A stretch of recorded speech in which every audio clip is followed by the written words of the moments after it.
His family picked the wrong black woman to scam. They saw my money and thought I'd be easy. They saw my success and thought I was desperate for love.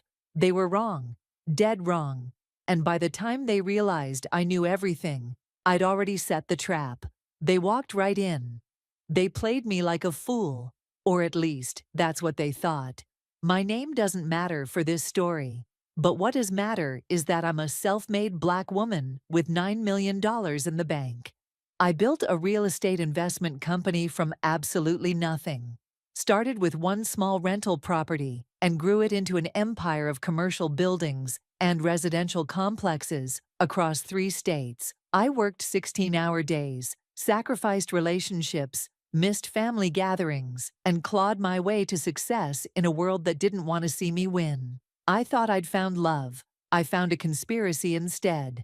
And before you trust anyone with your heart or your money, you need to hear this entire story. Because what happened to me could happen to you. And what I did to them, that's the blueprint for how you fight back. I met him at my office building on a Tuesday afternoon in March. He walked into the lobby looking lost, holding a folder and checking his phone. I was coming back from a meeting with my property manager, and he literally bumped into me near the elevator. Apologized immediately, seemed genuinely embarrassed, said he was looking for office space for his insurance sales business, and had an appointment with the leasing agent. We talked for maybe 10 minutes while waiting for the elevator. He asked what I did, and when I told him I owned the building, his eyes widened. Not in that greedy way I'd seen before, but like he was impressed. He said something I'll never forget. "A black woman owning a building like this? That's the kind of success story we need more of." It felt genuine. It felt real. He asked for my number before the elevator arrived, said he'd love to take me to dinner sometime, not as a business contact, but because he found me interesting. I gave it to him. 3 days later, we had our first date. The first month was perfect. He was attentive without being clingy, asked about my business without prying, and seemed genuinely proud of what I'd accomplished. He had a regular job in insurance sales, lived in a modest apartment, drove a regular car, nothing flashy. He told me he admired strong, independent women, and that he'd been raised by a single mother who taught him to respect women who built their own lives. Everything felt right. Then, 3 months in, things started to shift. He casually mentioned over dinner that his family was going through tough times. His father had lost his business to bankruptcy a year ago. His mother was stressed, dealing with medical bills. His sister had just gone through a messy divorce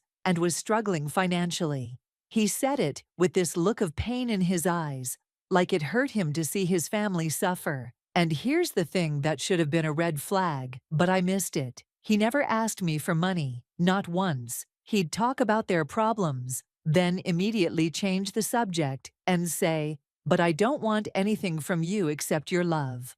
What we have is separate from all that." That's what made it believable. He made me feel safe. 4 months into our relationship, he invited me to meet his parents. I dressed nicely, brought wine and flowers, wanted to make a good impression. The moment I walked into that house, something felt off. His mother greeted me with this huge smile that didn't reach her eyes. You know that kind of smile? The one that's performing for an audience. His father shook my hand and immediately started asking detailed questions about my properties. How many did I own? What were they worth? What neighborhoods? How did I manage them all? His sister barely spoke to me, just sat there, watching, analyzing. After dinner, I excused myself to use the bathroom, and on my way back, I heard them talking in the kitchen. His mother's voice was low but clear. "Are you sure she's the one? We can't mess this up again." Again. That word hung in the air. His father responded, "He knows what he's doing. Just let it play out." When I asked him about it later, he laughed it off. Said his family had really liked his ex-girlfriend and were just being protective, making sure I was the right one. It made sense at the time. Looking back, I should have run. Then came the moment that should have ended everything. But I was too far gone. We were at a restaurant downtown, and I saw him at a table with a woman. They were laughing, leaning close, her hand on his arm. When he saw me, he waved me over casually. Introduced her as Nicole, his cousin. But the way they looked at each other, that wasn't cousins, that was intimacy. I went home and did what any woman would do. I stalked his social media, found old photos he'd archived but not deleted. Him and Nicole, kissing, holding hands, captions like, "My everything," and "5 years strong." I confronted him the next day.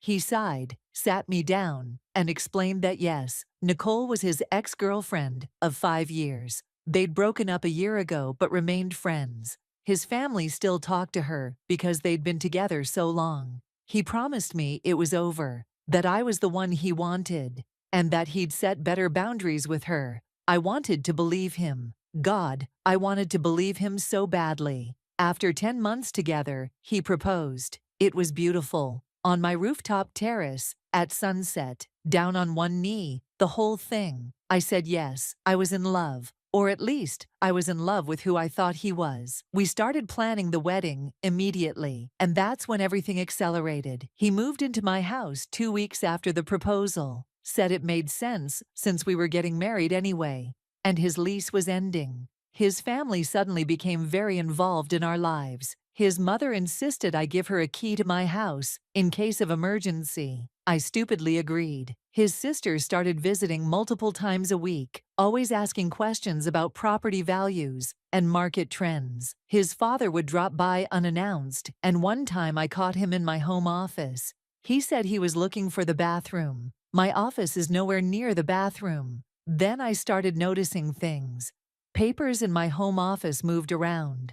My laptop in different positions than I'd left it. One night, I came downstairs for water and found him in my office at 2 in the morning. He jumped when he saw me, closed my computer quickly, said he couldn't sleep, and was just browsing real estate news to learn more about my business. I wanted to believe that too. The financial pressure started subtly. His mother got sick, needed $15,000 for treatment. I offered to help immediately. He refused, but looked so relieved that I'd offered. Then his sister's car broke down. $8,000. His father had a business opportunity that could get the family back on their feet. $50,000. Every single time he'd tell me about it, say he couldn't possibly ask me for money. But the information was there, hanging in the air, waiting for me to offer. I started feeling less like a fiancé and more like an ATM. Then came the day that shattered everything. I had a business trip scheduled to look at properties in Atlanta, left on a Wednesday morning, planned to be gone for 3 days, but the deal fell through, and I flew home Wednesday night instead, walked into my own house at 10 p.m., and heard voices coming from my home office. I didn't announce myself. Something in my gut told me to be quiet. I crept down the hallway and peeked through the crack in the door.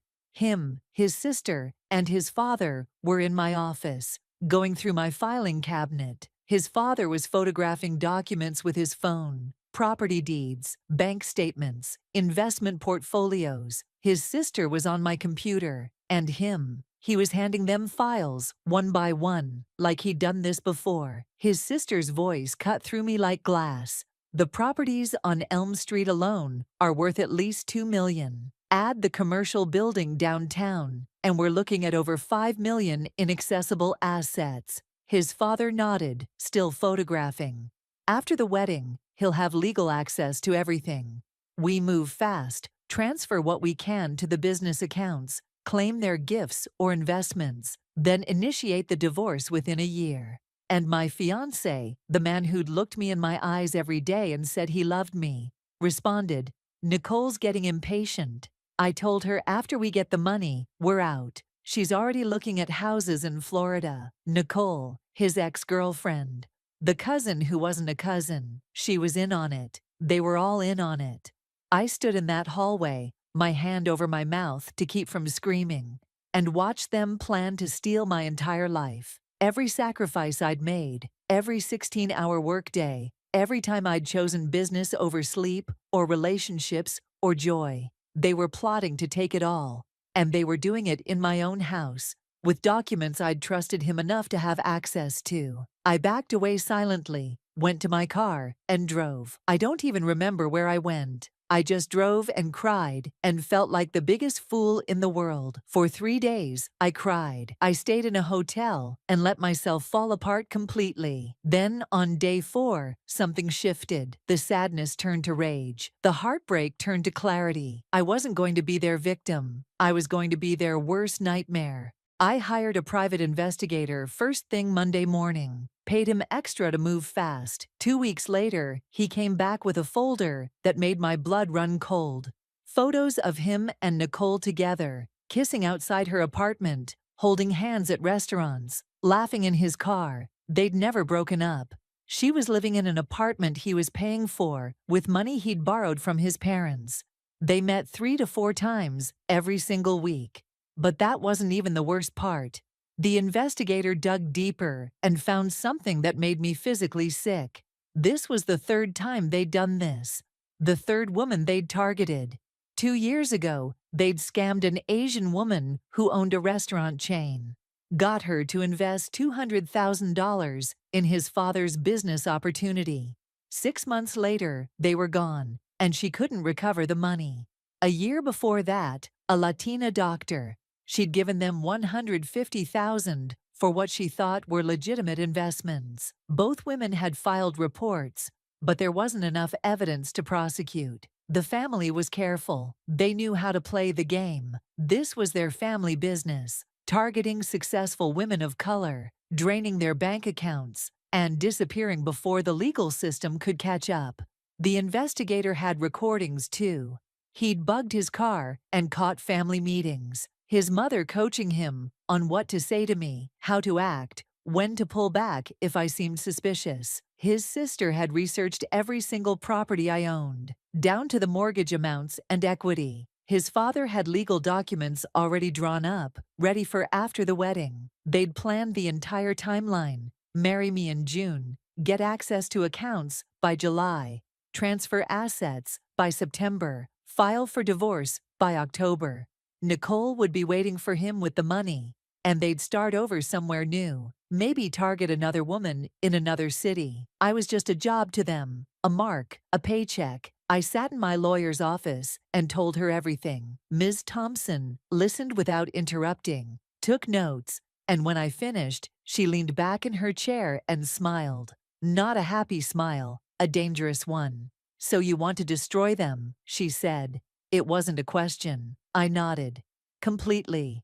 We built a plan over the next week. First, I moved all my real assets into protected trusts that couldn't be touched. Everything valuable, every property, every investment account, locked down tight. Then I created fake documents, inflated property values, made it look like I was worth $12 million instead of $9 million. Left them visible in my office, where I knew they'd find them. I installed hidden cameras throughout my house, living room, office, even the bedroom. Audio recording devices everywhere. I put one in his car too. Totally legal since I owned the vehicle he was driving. Then came the bait. I opened a new bank account and put $75,000 in it. Added him as a joint account holder. Told him with tears in my eyes that I wanted us to be a real team.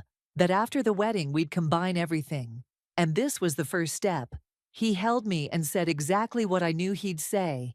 "You don't have to do this, baby. I love you for you, not your money." I smiled and kissed him, knowing every word was a lie. I left the checkbook visible on my desk, created fake property documents for a $3 million deal I was supposedly closing. Mentioned it casually to his mother during one of her visits. "I'm so excited about this new property. It's going to put me over $12 million in total assets." Her eyes lit up.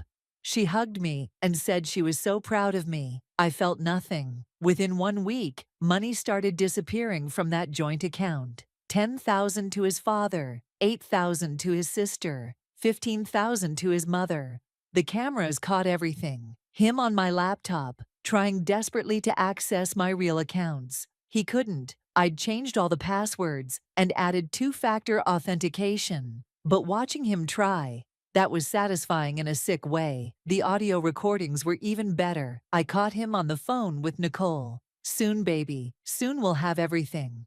Just a few more weeks, and we're out of here. We'll get that house in Florida you wanted, and you'll never have to work again. I caught a family meeting in his car where they divided up my assets before they'd even stolen them. His sister wanted the Elm Street properties. His father claimed the commercial building downtown. His mother just wanted enough to retire comfortably. They talked about me like I was already gone, like I didn't exist, like I was just a pile of money waiting to be split up. 2 weeks before the wedding, I pretended to discover that $50,000 was missing from our joint account. I acted confused, scared, asked him if he knew what happened. He put on this whole performance, concerned, protective, angry on my behalf, said it must be a bank error and he'd help me figure it out, told me not to worry, that everything would be okay.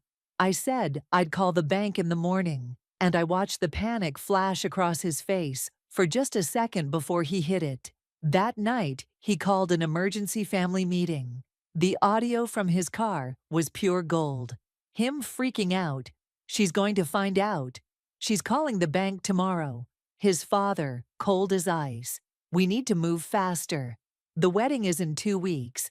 Get her to sign the property transfers now. Tell her it's for estate planning or tax purposes. Whatever you have to say. His mother, always the coach. You've come this far, don't lose your nerve now. I had everything I needed. Every conversation, every transfer, every lie on tape. It was time to end this. I planned a family dinner at my house for the Friday night before our wedding. Told him I wanted everyone who mattered to us there. His parents, his sister, even Nicole. I played dumb, said I wanted to extend an olive branch to his cousin, since she was important to him. He tried to talk me out of inviting Nicole, said it might be awkward, but I insisted.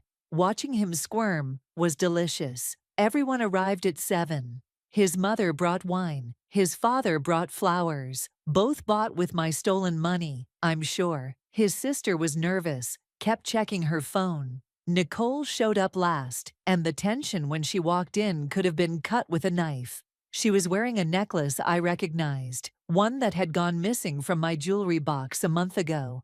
I smiled at her, she smiled back. My lawyer was already there, hidden in my home office. My best friend was also present, supposedly for emotional support.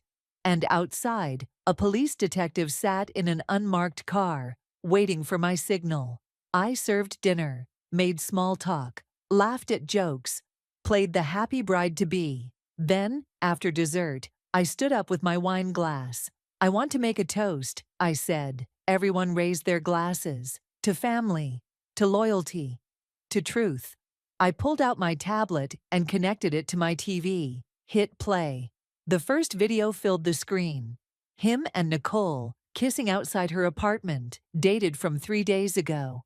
His face went completely white. Nicole stood up to leave. Sit down, Nicole, I said quietly. Something in my voice made her sit. The next video played.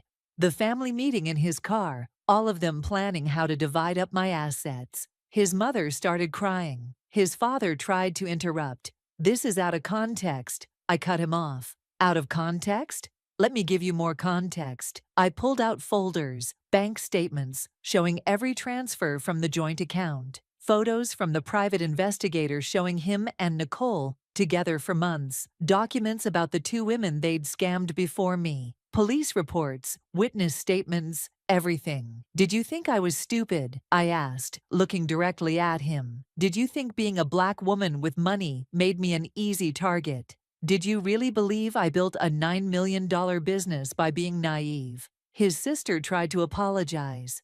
We were desperate. I slammed my hand on the table. You weren't desperate. You were greedy. You saw a successful black woman and thought, easy money. You thought I'd be so grateful for male attention that I wouldn't notice you robbing me blind. You were wrong. That's when Miss Thompson stepped out of my office.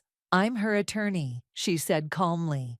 You're all being sued for fraud, conspiracy, and attempted grand theft. These are restraining orders for each of you. She handed out papers while they sat there in shock. Then I gave the signal. The detective came in with 2 uniformed officers. We have warrants for your arrest, he said. All of them. Him, his parents, his sister, and Nicole, who was charged as an accomplice. He looked at me with tears in his eyes. "Baby, please, I love you." I laughed, actually laughed. "The only thing you love is money you didn't earn. And you'll never see mine." I played one final audio recording, him and Nicole, from 2 nights ago, planning what they'd do with my money after the divorce, where they'd move, how they'd invest it, what kind of life they'd build. The police handcuffed them one by one. His mother begged, his sister cried. His father stayed silent. He knew they were finished. Nicole screamed that it was all his idea, trying to save herself and him. He looked back at me as they let him out and said, "You set us up." I smiled. "No. You set yourselves up. I just gave you the rope. You hanged yourselves." They all faced criminal charges: fraud, conspiracy, attempted theft. The evidence was overwhelming. Him and his father got 3 years in prison. His mother and sister got probation and community service since they were less directly involved, but they had criminal records now. Nicole lost her nursing license. Their mugshots made the local news. The story spread. Family scams successful women in elaborate con. It destroyed them. The civil lawsuit went even better. $500,000 in damages, paid by selling his parents' house and everything they owned. I found the 2 women they'd scammed before me, helped them file additional charges, and got them some of their money back through the settlement. But more than the money, more than the legal victories, I got something else. I got myself back. I took 6 months off work to heal. Went to therapy, traveled alone to places I'd always wanted to see, rediscovered who I was without someone manipulating me. My business grew to $15 million during that time because I had clarity again, focus again. I wrote a book about the experience called The Price of Blind Trust. It became a bestseller in the personal finance and self-help categories. I started speaking at events, teaching women about financial literacy and protecting themselves from romance scams. Created a support group for women who'd been through similar situations. And 2 years later, I met someone new, another entrepreneur, equally successful, equally protective of what he'd built. We signed a prenup happily, kept our finances separate, built a relationship based on actual love, not transaction. It's different. It's real. I can feel the difference in every single interaction. I don't regret what happened. I regret the pain and the betrayal and the months I wasted on a lie. But I don't regret the lesson. They thought my blackness and my money made me vulnerable. They thought successful Black women were easy targets, desperate for love, willing to overlook red flags, grateful for attention. They learned that Black women don't just survive. We thrive. We adapt. We protect what's ours with everything we have. That dummy account, that fake property deal, that joint bank account with $75,000. I gave them exactly what they needed to hang themselves, and they took it. Every single piece of bait. They were so blinded by greed that they couldn't see the trap closing around them. His family wanted my money. They got handcuffs instead. They wanted my properties. They got prison sentences and criminal records. They wanted to destroy me. I destroyed them first, completely, and I did it legally. Every move documented, every trap set carefully within the boundaries of the law. That's the thing about being underestimated. People think you're not watching, not listening, not planning. They think you're emotional and irrational and easy to fool. And then you show them exactly who you are, and by the time they realize what's happening, it's already over. They've already lost. I protected what I built. I protected myself. And I sent a message to anyone else who might think about trying this.